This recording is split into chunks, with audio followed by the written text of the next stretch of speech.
Hi, I'm Shashank Bhargav, and you're listening to Three Things, the Indian Express news show.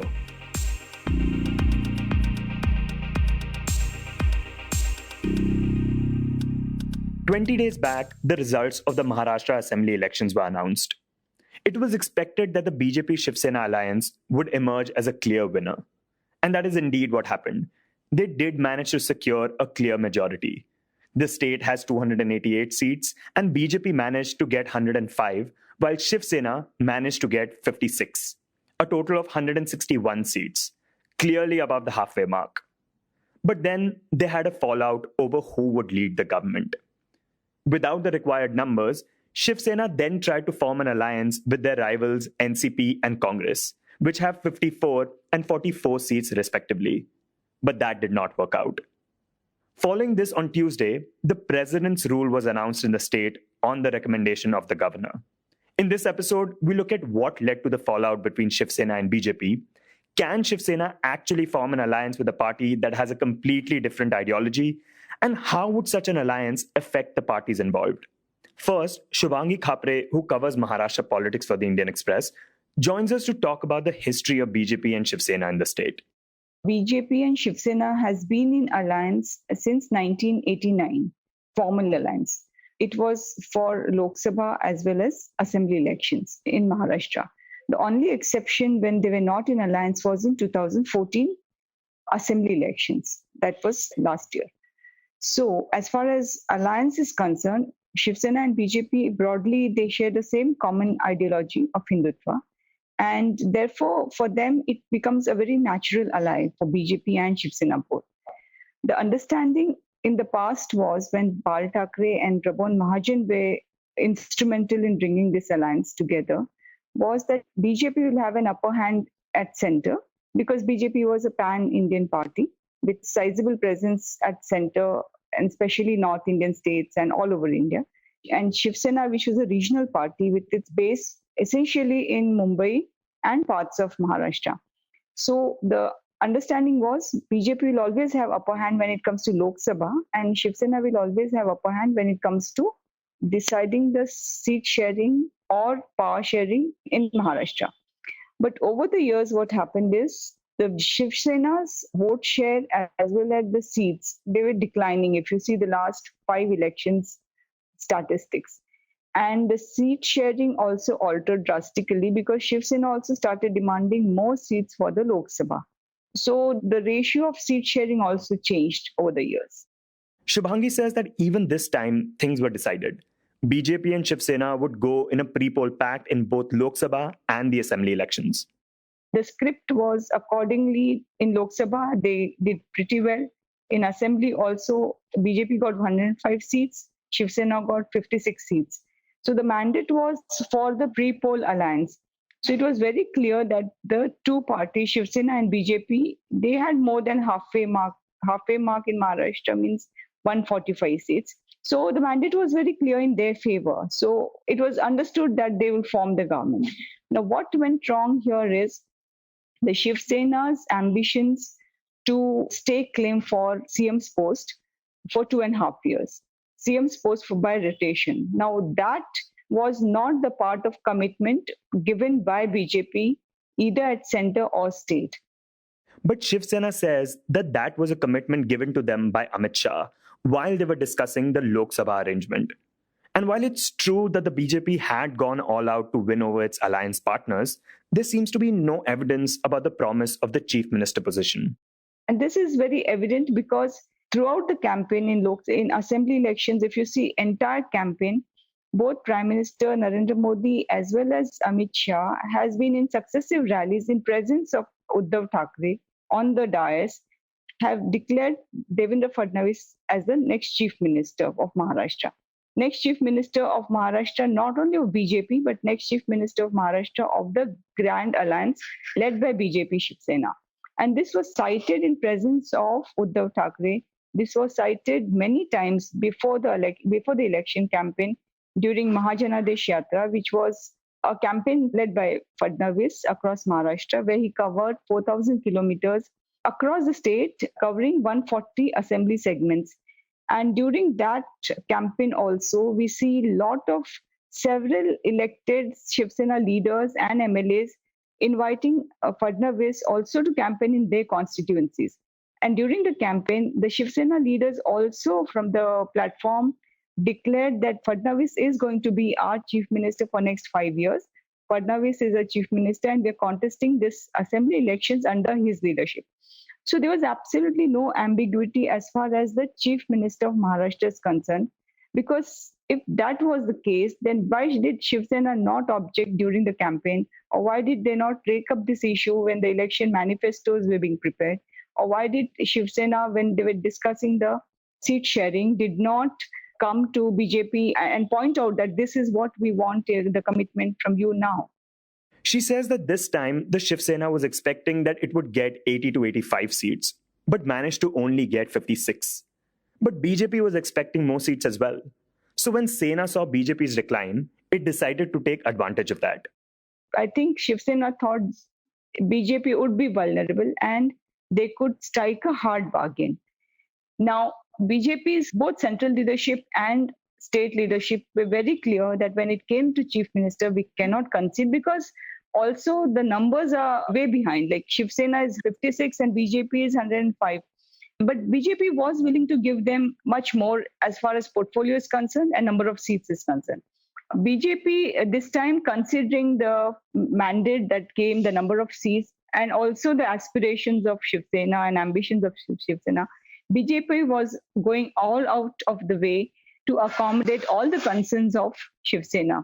They went out of the way to give them more cabinet berths, 4 to 5 additional cabinet berths. And not only that, the BJP was willing to give them deputy chief minister's post. BJP was willing to give them revenue department, which is a very, very critical and important, significant post as far as any governance is concerned. Because revenue department means second in command of Maharashtra. A revenue department also means like after CM, that's a post where, you have a control over 355 talukas, which is the entire Maharashtra. Now, revenue portfolio, generally the ruling party never concedes, whether it's at center or whether it's in any other state.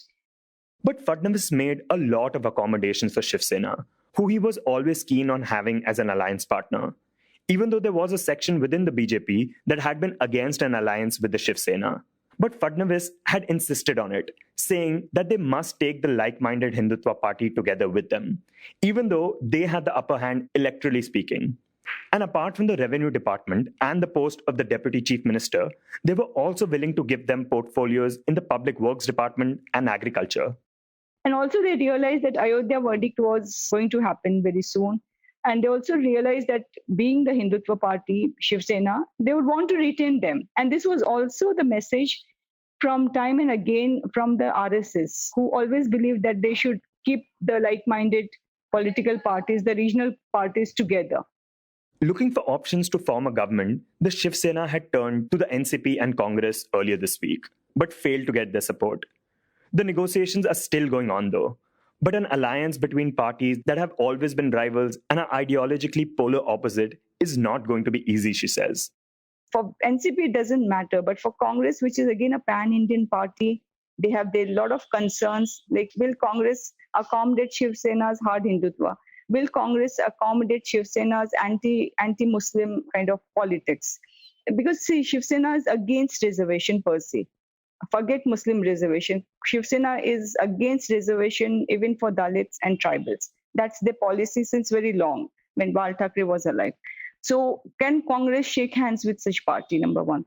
Secondly, on Veer Savarkar, Congress has been very vocal about Veer Savarkar, giving award Bharat Ratna to Veer Savarkar.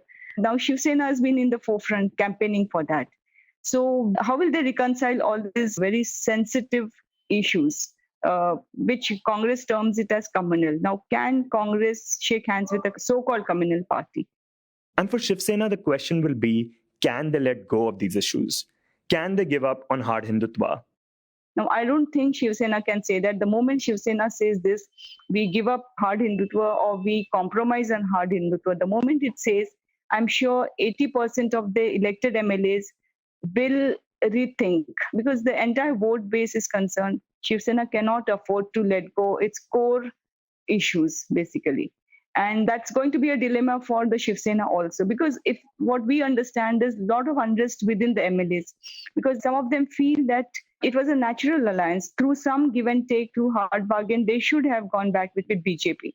This was a right moment for them to strike a lot of things, power share, not only just for one CM. The section in the Shiv Sena believes they could have bargained harder with the BJP to ensure growth of the organization, because they're like corporations, they're municipal corporations, they're local bodies elections. Now they believe that is going to be much tougher, because even if Congress, NCP, Shiv Sena comes together, the power share is going to be one third, one third. And the Shiv Sena also realized that the core workers or the grassroots workers of Congress, NCP, come what may, is not going to accommodate them. It's going to be a very difficult battle when it comes to grassroots adjustments, because all 40 years they fought against Congress, they fought against NCP, and especially in Maharashtra, Western Maharashtra, the battle has been between Shiv Sena and NCP. Their standing is very difficult now. They say, fine, even if they concede chief minister's post, but what happens to us what happens to the cadre at the grassroots? So the Shiv Sena believes that by accepting that one CM post for 2.5 years, the party will have to pay a very, very heavy price. And the support base of the Shiv Sena may gradually either drift towards NCP, which is a regional party, or it can drift towards the BJP. Shubhangi says that this entire thing has to do with Shiv Sena's ego. See, because the very logic is by going with the BJP, they're not going to lose. But the point is, whenever the common vote base is divided, it gives advantage to Congress NCP. Now, by joining hands with Congress NCP, I'm not sure how Shiv Sena will expand its organizational base, because that theory doesn't work. Because to the contrary, Shiv Sena, by joining Congress NCP, is becoming a one third of what its strength was in the BJP. And again, at the grassroots, if you see the grassroots equations of, say, panchayats and the local bodies and the municipal corporations, how will they divide the power share? Forget the power share. How will they fight the elections? Because then you make BJP stronger, because all three together, if your vote base is common in that sense, or you have a common minimum agenda, then you're making BJP, you're leaving the entire stretch to BJP, whether it's panchayats, whether it's local bodies. Just for one CM, I think that became a prestige issue. And it was more to do with the egos, and it was like a person-oriented, basically, personality-oriented, where politics was not considered. So considering all this, is a Shiv Sena NCP Congress alliance even realistic? I think it's certainly on the table today. That's Sandeep Ashar, who covers Maharashtra politics for the Indian Express. I agree that ahead of the elections in Maharashtra, no one would have thought that Shiv Sena could come together with the Congress and the NCP, since these sides actually share diametrically opposite views on a lot of issues and ideological principles. But as they say in politics, nobody is a permanent friend and nobody is a permanent enemy. Everyone has his own self-interest in mind. And what are the kind of things that the NCP and Congress are now demanding from the Shiv Sena? I think for that, we must look at how things have kind of played out since the results were announced on October 24th. I think the Congress and NCP did not want to, or especially the NCP, did not want to be seen as greedily rushing to power. They waited for the BJP's failure to form the government and then let Shiv Sena come to them. So basically giving the message that if eventually they have to come together, it would be to avoid a constitutional crisis and avoid fresh elections in the state. I think by doing that, Mr. Pawar, Sharad Pawar, has positioned himself in that familiar role where he's seen to be dealing the cards in Maharashtra. He's basically forced the Congress to play third fiddle so far. For the Congress, I think that while the Congress leadership has been reluctant to support a government formed by the Shiv Sena, party's MLAs in Maharashtra have been mounting pressure on the high command, largely in order to stop a BJP from forming the government. This is because, before elections, you saw BJP poaching a lot of Congress leaders in the state, Congress and NCP leaders. So there is a thought process among MLAs that if you don't stop them now, they'll go after you again. So I think it's largely to keep its own party intact and keep the BJP out of power. Shiv Sena is a lesser evil for the Congress. So, when you ask me what would the two parties demand out of the Shiv Sena, I think in the likely possibility of the three parties coming together, the first thing is they'll need to address, and as what has been pointed out by the joint statement between the Congress and the NCP, that they'll have to evolve a common minimum program, setting a roadmap for governance in the state. And I think the focus, since they differ ideologically, the focus would be on issues where they agree on governance, and it would basically be farm loan waiver and unemployment allowances. While the Congress would expect Shiv Sena to issue a statement on its stand regarding minorities development, because when you look at the party leadership's initial reluctance, it was driven a lot by the Congress working committee members from the southern states who are not comfortable with the idea of aligning with Shiv Sena in any way. So I think the common minimum program would be one. Initially, the Congress did not want to be a part of the government, but I think it was Mr. Pawar's insistence that if there has to be a government, the three parties have to come together to lend it stability. Otherwise, it won't be a stable formation. Now that the Congress's hand has been forced by Mr. Pawar in a way, I think the common minimum program would kind of set the ball rolling for the three parties to talk together, to hold further talks. But I think the key issue would be, I think we need to understand that, if there was a difficulty in power sharing between two parties, the BJP and the Shiv Sena, you are now looking at three parties coming together and trying to form a government. There'll be negotiations regarding power sharing, the ministerial portfolios. It remains to be seen whether the Shiv Sena and the Congress NCP together can evolve a formula which is agreeable to all sides. On Tuesday, during the meeting between the Congress and NCP, Congress appears to have raised the issue regarding equitable distribution of power, arguing that though it has lesser number of seats than the Shiv Sena and the NCP, all parties have to stick together for the government to be formed in Maharashtra. So it has kind of raised the demand for equitable distribution of power. It will be interesting to see if these parties can kind of chalk out a plan where everyone's happy. This current crisis puts Congress in an interesting position. On one hand, the Congress High Command in Delhi has been reluctant to ally with the Shiv Sena because of such vast ideological differences. While on the other hand, the local MLAs are for allying with the Shiv Sena for a chance to be in power, for their constituencies, and to defeat the BJP. It's always like that, MLAs, state leaders think about the state first. That's Manoj CG, and he writes on the Congress for the Indian Express. Their view is mostly related to the state. But the Congress High Command, or for that matter, the central leadership of any political party, they will have to take a view factoring in its impact or its effect across the country. So this ideological incompatibility is, of course, an issue. So that's why now Congress is now pushing for a common minimum program. There will be some negotiables and some non-negotiables, some red lines that you cannot do this, you cannot say this on many issues. For example, the Ram Mandir movement. Shiv Sena was at the forefront of that agitation. There are many issues on which there will be problems. First, they will have to negotiate that. That's why they have set up a committee of 10 leaders, 5 each from the NCP and Congress. They will talk to Shiv Sena. The manifestos of both the parties, the Congress and NCP had a joint manifesto. But the manifestos of both the parties will be totally different. So they will have to now factor in all that, take points from their manifestos, respective manifestos, where both can agree, and then draw up this common minimum program. Okay, so the 2 points. One question I have is that, is it worth it for Congress to get into an alliance with Shiv Sena, considering Congress has not performed well in national or state elections across the country? Okay, so there's that one point. And the other point is, let's say if it does consider it worth it, what are the kind of setbacks will it face because of that? The opinion on this issue is completely divided in the party. The Maharashtra leadership feels that the party has been out of power for 5 years. If it remains out of power for another, say, 5 years, or if there is a president's rule, which has already been imposed, what will the MLAs who have won and what will the local leaders be able to deliver in their constituencies? So obviously they feel we should be part of the government so that the MLAs can deliver in their constituencies. We regain lost ground. There is only one thing which unites both the High Command and the state leadership, which is that everybody says that we should keep the BJP out.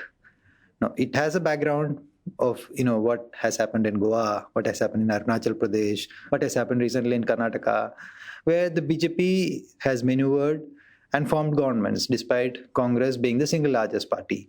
That thread runs across leaders saying, no, it's now payback time, we should do something. But otherwise, the perception of the state leaders and the central leaders are completely different. Against this alliance is one argument that in 1989, Mr. Rajiv Gandhi, in the Lok Sabha elections, I'm saying, the Congress was the single largest party, but he did not form the government. He let VP Singh and then Chandrasekhar, and that the third front formation formed the government. But it ended up in a disaster. They could not complete the term. And in 1991, the Congress came back with more numbers. The same Congress in 1996 supported a third front formation.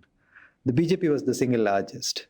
And in 1998 and 1999, the Congress's performance was not very good. So that is the argument that those who are against this alliance gives, that if you are providing outside support or be part of such a government, which is inherently unstable, there could be problems, the governance issues. So the BJP is sitting pretty, sitting in opposition. They will be attacking all the three parties.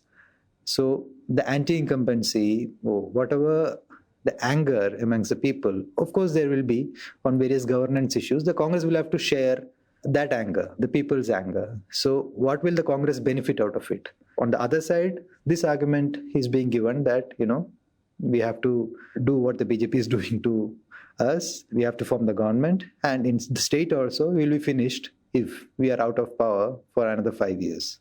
So the arguments are equally solid on both the sides. You were listening to Three Things by the Indian Express. Today's show, as always, was edited and mixed by our producer, Joshua Thomas. If you like the show, then do subscribe to us wherever you get your podcasts. You can also recommend the show to someone you think will like it. Share it with a friend or someone in your family. It's the best way for people to get to know about us. You can also tweet us at Express Audio and write to us at podcasts@indianexpress.com.